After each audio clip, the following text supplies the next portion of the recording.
नमस्कार. सोलापूर महापालिका निवडणूक महाचर्चा या भागामध्ये आपणा सर्वांचं स्वागत आहे. आज सोलापूर महापालिका निवडणुकीच्या अनुषंगानं 2-3 महत्वाच्या घडामोडी घडल्या. त्यामध्ये काँग्रेसचे माजी आमदार दिलीप माने यांनी भाजपमध्ये मुंबई येथे जाऊन प्रवेश केला. त्यामुळे प्रचंड राजकीय गदारोळ उडाला. विशेषतः दक्षिण सोलापूर तालुक्यामध्ये प्रचंड या पक्षप्रवेशाची चर्चा झाली. याशिवाय आमदार सचिन कल्याण शेट्टी यांची सोलापूर महापालिका निवडणूक निरीक्षक म्हणून त्यांची नियुक्ती झाली. शिवाय शिवसेनेचा मेळावा झाला. यामध्ये शिवसेना आणि भाजप यांची महायुती या संदर्भात आज पहिल्या फेरीची चर्चा देखील झाली. तर एकूणच सोलापुरात महापालिका निवडणुकीच्या संदर्भात प्रत्येक राजकीय पक्षामध्ये काय घडलं, याबाबत भाजपमध्ये आज दिवसभरात काय घडलं याबाबत बोलतील आमचे प्रतिनिधी रणजित जोशी. सोलापूर शहरामध्ये आज भारतीय जनता पक्षाच्या इच्छुकांच्या मुलाखतींचा कार्यक्रम पार पडला. यामध्ये भारतीय जनता पक्षातील भरपूर मोठ्या प्रमाणात इच्छुकांनी कुटुंबियांसह पक्ष कार्यालयात गर्दी केली होती. जवळपास 800-850च्या पेक्षा जास्त लोकांनी आतापर्यंत मुलाखती दिल्या आहेत भारतीय जनता पक्षासाठी.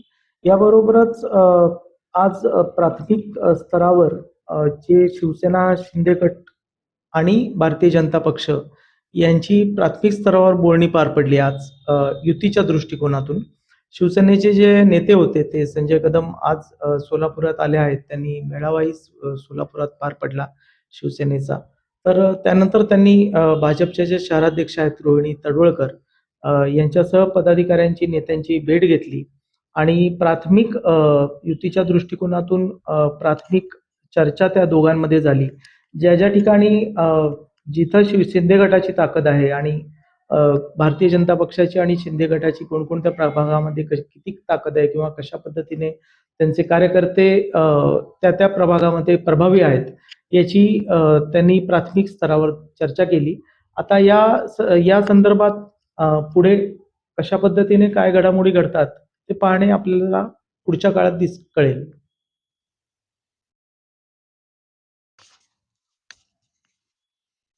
एकूणच सोलापुरात राजकीय घडामोडींना वेग आला आहे. आता भाजपमध्ये जवळपास 1200 इच्छुकांनी आपला उमेदवारी अर्ज पक्षाकडे दाखल केला आहे. जागा आहेत 102. आता एक महायुती जर झाली तर शिवसेनेने किती जागा मागितल्या आहेत भाजपकडे, गौतम? तसं पाहिल्यास शिवसेना, शिंदे गट 102 जागांसाठी संपूर्ण तयारी सुरू केली आहे. परंतु जर करता भाजपाने सन्मानाने आम्हाला जागा दिल्या तर आम्ही युतीसाठी तयार आहोत, असे जिल्हा प्रमुख अमोलबापू शिंदे यांनी नुकतंच सांगितलं आहे. मात्र त्यांचं आज पहिली प्राथमिक चर्चा झाली. त्यांचे पक्षाचे नेते संजय कदम आणि रोहिणी तडवळकर यांच्यामध्ये प्राथमिक चर्चा जी झाली त्या चर्चेमध्ये जागा वाटपाबाबत काही चर्चा झाली नाही. मात्र आपल्या दोन्ही पक्षाचे उमेदवार कसे निवडून येतील व आपल्या पक्षाचे जे काही मतदार आहेत ते मतदार तुटू नयेत यासाठी कसा प्रयत्न आपण केला पाहिजे यासाठी चर्चा ती झाली.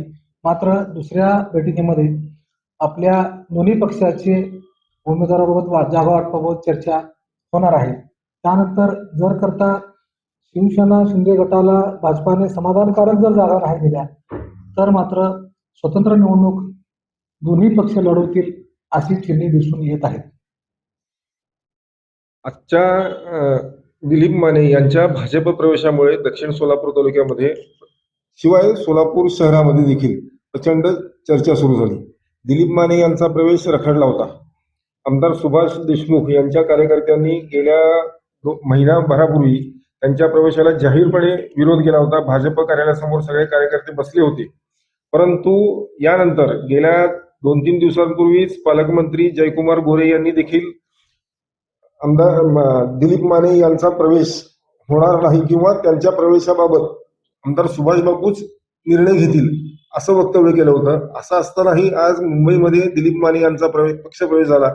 भाजपने दूरदृष्टी ठेवून हा पक्षप्रवेश केला असला तरी आत्ताच्या निवडणुकीवर दिलीप माने यांचा प्रभाव किती पडेल आणि दिलीप मानेंचा फायदा होईल की पक्षाला तोटा होईल? एकूण जर आपण दिलीप मानेंची ताकद बघितली तर दिलीप मानेंचा भारतीय जनता पक्षाचा प्रवेश हा पक्षाला फायदेशीरच ठरणार आहे.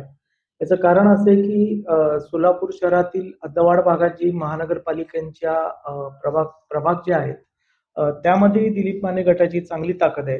त्याबरोबर दक्षिण सोलापूर मतदारसंघामध्ये जी जिल्हा परिषदेचे गट आहेत, पंचायत समिती आहे, जिल्हा परिषद व निवडणुका आहेत, त्यामध्ये दिलीप माने गटाची ताकद मोठी आहे. दिलीप मानेंचा उत्तर तालुक्यातही चांगला प्रभाव आहे.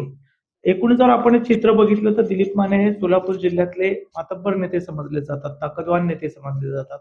त्यांचा प्रवेश हा भारतीय जनता पक्षासाठी अतिशय उपयोगी असा ठरणारा आहे आणि त्या दृष्टिकोनातूनच भारतीय जनता पक्षाच्या प्रदेश नेतृत्वाने दिलीप मानेंच्या या पक्षप्रवेशाला आगामी महानगरपालिका, जिल्हा परिषद, पंचायत समितीच्या ज्या निवडणुका होणार आहेत, त्या स्थानिक स्वराज्य संस्थांच्या निवडणुका डोळ्यासमोर ठेवून हा पक्षप्रवेश घडवून आणल्याचे आपल्याला दिसून येत आहे. मला वाटतंय निश्चितच भाजपच्या दृष्टीने दिलीप मानेंचा पक्षप्रवेश अनुकूल आहे. परंतु दक्षिण सोलापूर तालुका आता येणाऱ्या स्थानिक स्वराज्य संस्थांच्या निवडणुकांमध्ये, जिल्हा परिषदच्या निवडणुका आहेत, पंचायत समितीच्या निवडणुका आहेत आणि आता तर महापालिकेच्या निवडणुकाचा बिगुल वाजलाय. महापालिकेच्या निवडणुकाचा अनुषंगाने जर विचार केला तर दिलीप माने यांचा जुळे सोलापूर भागातील प्रभागांवर प्रभाव आहे तुम्ही म्हणल्यासारखं. परंतु यामध्ये तिकीट वाटपामध्ये प्रचंड गदारोळ होणार आहे. सुभाष देशमुखांचे कार्यकर्ते त्यांना तिकीट द्यावं लागेल. याशिवाय आता दिलीप मानेंच्या कार्यकर्त्यांनाही तिकिटाची अपेक्षा लागून राहिली आहे. माझ्या माहितीनुसार आत्ताच्या दिलीप माने यांच्याकडे 4 प्रभागांची जबाबदारी दिली आहे असं समजतंय.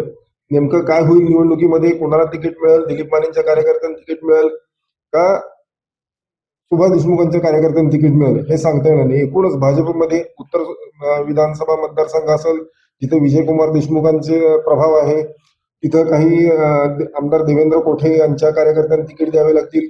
इकडे दिलीप मानेंच्या कार्यकर्त्यांना आता काही तिकीट द्यावी लागतील. यामुळे एकूणच भाजपमध्ये बंडखोरांची संख्या वाढणार आहे आणि त्याचं 100% नुकसान भाजपला होणार असलं तरी भाजपमध्ये जे बंडखोर असतील किंवा भाजपमध्ये जे नाराज असतील त्यांना इतर पक्षातून तिकीट मिळण्याची शक्यता पण आहे. पण काही झालं तरी ह्या भाजपमधील कार्यकर्ते महायुतीमध्येच फिरतील असं आता तरी चित्र दिसून येत आहे.